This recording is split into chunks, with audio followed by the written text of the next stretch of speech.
Good morning students. आज हम पढ़ने वाले हैं स्टैंडर्ड 10 जीएसईबी एसएसटी में chapter number 18 price rise and consumer awareness में पार्ट 2। लास्ट पार्ट में हमने पढ़ा था कि प्राइस राइज किसको बोलते हैं और प्राइस राइज की इफेक्ट्स क्या होती है और प्राइस राइज किस वजह से होती है उसके बारे में पढ़ा था।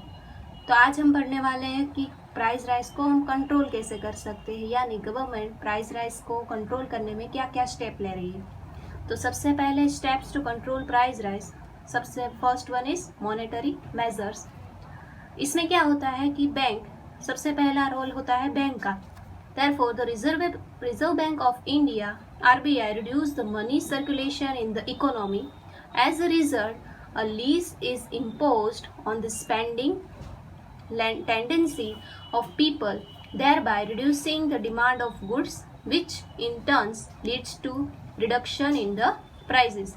कि बैंक क्या करेगी कि मनी सर्कुलेशन ही बंद कर देगी, यानी मनी का जो सर्कुलेशन होता है वो कम कर देगी। उसकी वजह से मार्केट में जो पैसे होते हैं उसकी कमी हो जाएगी। अगर पीपल के पास मनी ही नहीं होगा तो वो चीज़ें कैसे खरीद पाएंगे, इसीलिए वो लोग चीज़ें खरीदना कम करेंगे। इसीलिए प्राइस रिडक्शन होगा क्योंकि डिमांड ही कम हो जाएगी। Then next one is the RBI increase the rate of interest through tending policy. Loan or credit become expensive, which stop the unnecessary capital investment or betting investment. कि RBI क्या करेगी, loan and credit पे interest बढ़ा देगी। उसकी वजह से जो पीपल होते हैं वो अननेसेसरी चीज़ खरीदने के लिए लोन लेते हैं बैंक में से, वो कम हो जाएगा। उसकी वजह से भी क्या होगा, अननेसेसरी इन्वेस्टमेंट कम हो जाएगा। On the other hand the saving tendency of the people increases. और क्या करेंगे, पीपल है वो सेव करेंगे क्योंकि इंटरेस्ट ज़्यादा मिल रहा है इसीलिए। Due to increasing the rate of interest as well as there is a increase in deposit investment in different savings, thus due to the lack of funds betting speculation hoardings are stopped and profiteering is controlled। और उसकी वजह से क्या होगा, जो लोग black marketing करते हैं, होर्डिंग करते हैं, वो स्टॉप हो जाएगा। Next, because of increase in bank rate, commercial banks have to increase lending rate, so proportion of the lending decreases. Due to increase in rate of interest, excess money is stretched from the betting and comes back to economy। और जो ज़्यादा amount के पैसे थे वो वापस से market में से बैंक में आ जाएंगे क्योंकि लोग ज़्यादा इन्वेस्टमेंट करेंगे। क्यों? क्योंकि रेट ऑफ इंटरेस्ट बढ़ गया, इसलिए लोग सेविंग ज़्यादा करेंगे, इसीलिए वापस से वो बैंक में आ जाएगा पैसा और वापस से इकोनॉमी में सेविंग के फॉर्म में जमा हो जाएगा। So rate of capital investment increases, new fields of business and employment are open. और उसकी वजह से नए बिजनेस और एम्प्लॉयमेंट ऑप्शन ज़्यादा ओपन होगा। Then, due to increase in reserve funds of the bank, branch of commercial banks are controlled, decrease in lending is there. By selling government securities in the open market, cash reserves of the commercial bank and public is reduced as there is decrease in supply of money in the hands of people. Consumable expenditure reduces, कि अगर लोगों के हाथ में जो पैसे मिलते हैं वही कम हो जाएंगे, सप्लाई ऑफ मनी कम होगा तो लोग खर्चा भी कम करेंगे। Resulting in control of price rise, अगर खर्चा कम करेंगे, ज़्यादा गुड्स लेंगे नहीं तो क्या होगा, प्राइस राइज होगा। Then second one is the fiscal measure. Fiscal policy means government strategy with respect to public expenditure and rising revenue, taxation and public loan policy. Fiscal policy यानी क्या होता है कि government revenue, taxation and public loan policy जो जाहिर करती है उसको हम बोलते हैं फिस्कल पॉलिसी। उसमें क्या होता है, government decreases supply of money by reducing its own expenditure as much as possible along with reduction in total expenditure of the country. कि ज़्यादा मनी लाने के लिए, मार्केट में ज़्यादा मनी लाने के लिए गवर्नमेंट क्या करेगी, उनका जो खर्चा है, एक्सपेंडिचर है, वो कम करेगी और जो पॉसिबल अगर एक्सपेंडिचर होगा वो भी उसमें जैसे ज़्यादा से ज़्यादा पॉसिबल खर्चा कम करेगी कंट्री में। It postpone such plan on which rate of expenditure is high is not lucrative immediately, कि ऐसे जो प्लान होते हैं कि जो इमीडिएटली ज़रूरत नहीं है कंट्री को उसकी, तो ऐसे सारे प्लान को और हाई कॉस्टिंग है उसको पोस्टपोन करेगी. It reduce administrative expenditure and unuseful expenditure. जो अनयूजफुल है और एडमिनिस्ट्रेटिव एक्सपेंडिचर है उसको भी गवर्नमेंट कम करेगी. Under taxation policy government increases taxes, और इस पॉलिसी में क्या करेगी, गवर्नमेंट टैक्स बढ़ाएंगी when price rise occurs so that there is reduction in the supply of spending money among the people. और उससे क्या होगा, प्राइस राइज होगा क्योंकि टैक्स बढ़ जाएगा तो प्राइस भी गुड्स की ज़्यादा होगी, और उसकी वजह से क्या होगा, पीपल हो गए वो कम चीज़ें खरीदेंगे, उसकी वजह से मनी कम सप्लाई होगा. Income tax, company tax, property tax are raised, और ये सारे टैक्स को बढ़ाएगी. Export is controlled and because of imposition of high rate of revenue on imported goods, cost of imported goods rises, so import sinks. और जो imported goods है उसको ज़्यादा बढ़ाएगी पैसे, क्योंकि उस पर टैक्स ज़्यादा लग रहा है. उसकी वजह से क्या होगा कि लोग बाहर की जो फॉरेन से आने वाली चीज़, यानी हम इम्पोर्टेड यानी बाहर की जो कंट्री से इंपोर्ट हम करते हैं ऐसी चीज़ को वो कम खरीदेगी, जिसकी वजह से कंट्री को क्या करना पड़ेगा, बाहर से चीज़ें मंगवाना कम करना पड़ेगा, यानी हमें कम इंपोर्ट करना पड़ेगा और हमारा एक्सपोर्ट बढ़ेगा. देन पब्लिक लोन पॉलिसी, उसमें ऐसा होता है कि under public loan policy government tries to limit total expenditure of society by issuing loan or bringing scheme like a compulsory saving plan. It takes different encouraging steps to encourage people to make saving, reduces the rate of public debt, decrease government help like giving subsidy, increase the proportion or and coverage of direct tax, impose heavy tax on goods used by the rich people and luxury item. कि इसमें क्या करेगा कि इसमें government जो compulsory ऐसे saving system लाएगी, saving plan लाएगी, जिसमें जैसे कि सब्सिडी, जिसको जो पीपल को कंपलसरी भरनी पड़ेगी वो वापस से उसके सेविंग अकाउंट में ही जमा होने वाली है, पर कंपलसरी उसको सेव करना ही पड़ेगा, ऐसी पॉलिसी लाएगी. और क्या करेगी, जो हैवी जो टैक्स होगा वो किस पे लगाएगी, लग्जरियस आइटम में जो रिच पीपल यूज़ करेंगे. Because of which their production sinks and production of necessary goods increase, यानी जो उसकी वजह से क्या होगा कि जो अननेसेसरी चीज़ें हैं उसका प्रोडक्शन कम होगा, क्योंकि उस पर तो ज़्यादा टैक्स है, इसलिए लोग कम खरीदेंगे, जो रिच पीपल होंगे वही खरीदेंगे, और जो नेसेसरी गुड्स है उसका प्रोडक्शन ज़्यादा होगा. Thus, with these steps, proportion of income in hand will reduce, as a result of which demand of goods will decreases and finally price will be reduced. उसकी वजह से जो गुड्स की demands होंगी वो डिक्रीज हो जाएगी और उसकी वजह से प्राइस भी डिक्रीज होगी. Then third one, control on capital investment, कि थर्ड स्टेप ऐसा है कि कैपिटल इन्वेस्टमेंट में ही कंट्रोल करना. In order to see that capital investment behind unuseful and luxury items reduce, licence और permit system is implemented and government encourages such type of capital investment in which the productive form of agriculture and industrial product will be increased. Betting oriented capital investment reduce production of essential goods, increases production capacity, increases. Such encouraging steps should be taken whereby increasing rate of interest saving instinct is encouraged so that capital investment increase. Such type of efforts have been undertaken. Fourth one is the price regulation and rationing, yani public distribution system.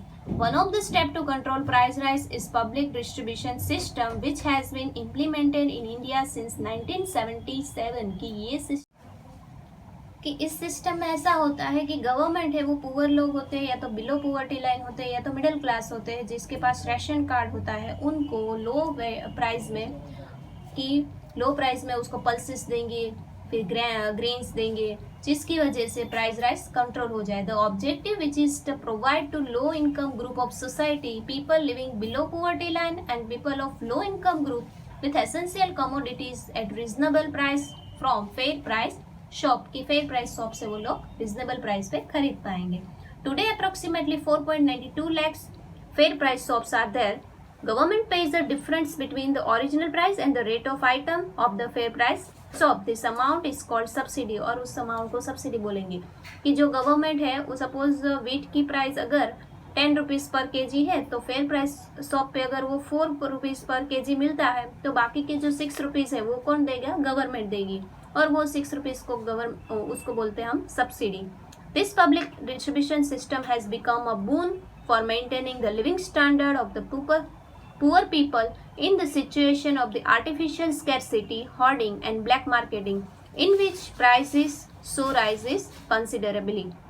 Fifth one is administered price mechanism to prevent from, और इसकी ज़रूरत क्यों पड़ी? Because of hoarding, maintain prices and easy availability of the goods. Government fixes the price of the commodity. इसमें ऐसा होता है कि गवर्नमेंट कमोडिटीज यानी कोई गुड्स की प्राइस है वो फिक्स करती है। Government implemented legislation essential commodities act 1955 की, उसमें ये एक्ट में ऐसा होगा कि सारी कमोडिटीज की यानी सारे एसेंशियल गुड्स की प्राइसेस होगी वो फिक्स होगी। अगर ट्रेडर या तो सेलर या तो इन्वेस्टर या वो प्राइसेस में अगर नहीं बेचेगा, यानी उस प्राइसेस पे उन्होंने नहीं बेचा और उससे ज़्यादा प्राइसेस में बेचा, तो वो क्या करेगा? Trader does not sell goods according to the fix prices, then it proceeding under this act, और उसके ऊपर लीगल प्रोसीजर होगी एंड पेनलाइज द ट्रेडर, और उसको पनिशमेंट भी मिलेगी। Government initiate legal proceeding and undertakes the intensive campaign against the hoarder, black marketer, speculation under PASA, Prevention of Anti-Social Activity Act. To control price rise, it initiates legal proceeding like a regulation of stock of the commodities kept in the godown of the traders, checking, display of stock register, price registers and tax, strict punitive actions against the culprits. यानी ये सारे register उन्होंने government ने compulsory किए और इसका checking होता है। अगर सही नहीं होता है तो उसको पनिशमेंट भी ये एक्ट में मिलती है। नेक्स्ट, कंज्यूमर अवेयरनेस, जागो ग्राहक जागो, ये मूवमेंट चलाई थी हमारे कंट्री में। जो कंज्यूमर है यानी सारे लोगों को अवेयर करने के लिए कि वो किस तरह से कमोडिटीज को खरीदे और किस तरह से वो प्राइजेस दे। Nowadays, illiterate and unaware consumers do not have a complete knowledge or information about the diversity and alternative uses of good. कि लिटरेसी की वजह से और अनअवेयरनेस की वजह से कंज्यूमर को पता ही नहीं होता है, या तो नॉलेज और इन्फॉर्मेशन नहीं होता है कि गुड्स का अल्टरनेटिव यूजेस क्या है, या तो किस तरह के गुड्स मिल सकते हैं। As there are several middle man between producer and consumer, इसीलिए दोनों के बीच में बहुत सारे मिडल मैन यानी दलाल होते हैं। द कंज्यूमर इज एक्सप्लॉयटेड, और उससे लोगों के वजह से कंज्यूमर है वो एक्सप्लॉयट होते हैं बहुत सारे तरीके से। The system wherein the goods and service that the consumer buys in the lieu of money are of good quality, proper weight and at a reasonable price is known as the consumer protection. और ऐसे एक system बनाई हमारे country में जिसमें consumer को सही तरीके की चीज़ें यानी सही क्वालिटी की सही वेट मिले और रिजनेबल प्राइस में मिले, ऐसा एक एक्ट बनाया है, उसको हम बोलते हैं कंज्यूमर प्रोटेक्शन। इसका मोटो ये है कि अगर अभी आपको प्रेजेंट टाइम देखने के लिए मिलता है कि satisfaction of consumer is our motto, ऐसे बोर्ड लगाए जाते हैं, consumer is a king of the market, ऐसे स्टेटमेंट आपको बहुत सारे मिलेंगे। Ralph Nader started a movement in America to bring consumer awareness, America में राल्फ नाडर ने ये मूवमेंट स्टार्ट की थी। Then forms of the consumer exploitation, किस तरह से कंज्यूमर एक्सप्लॉयटेड होते हैं। Consumer exploited by less weight, क्या या तो उसको लेस वेट का मिलेगा, जितना पैकेट में लिखा है उतना वेट नहीं होता है, उससे कम होता है। प्रोवाइडिंग डिफेक्टिंग गुड्स, यानी बिगड़ी हुई चीज़ें अगर उसको मिल सकती है। ओवर प्राइसिंग, ज़्यादा प्राइस में मिलती है। एडल्टर गुड्स की ऐसी चीज़ें जो उसको बहुत ही हार्मफुल होने वाली है, हार्मफुल है, ऐसी चीज़ें वो उसको बेच देते हैं। देन अनसेटिस्फैक्टरी सर्विस, की फिर चीज़ें खरीद ले, फिर उसके बाद उसको जो सर्विस मिलनी चाहिए, गारंटी वारंटी, वो कुछ मिलता नहीं है। In providing electricity, banking, insurance, telephone और मेडिकल फैसिलिटीज, सेलर्स और hoarders show negligence and humiliated consumer by cheating in selection of goods by attractive and deceptive In providing electricity, banking, insurance, telephone, or medical facilities, sellers or traders show negligence or humiliates consumer by the cheating and selection of good by attractive and deceptive advertisement. कि ऐसी सारी चीजें खरीदने में क्या करेंगे, sellers और trader consumer को ऐसी अट्रैक्टिव एड दिखा के उसको ह्यूमिलेट्स करके वो चीज़ें उसको कंपलसरी खरीदवाते हैं.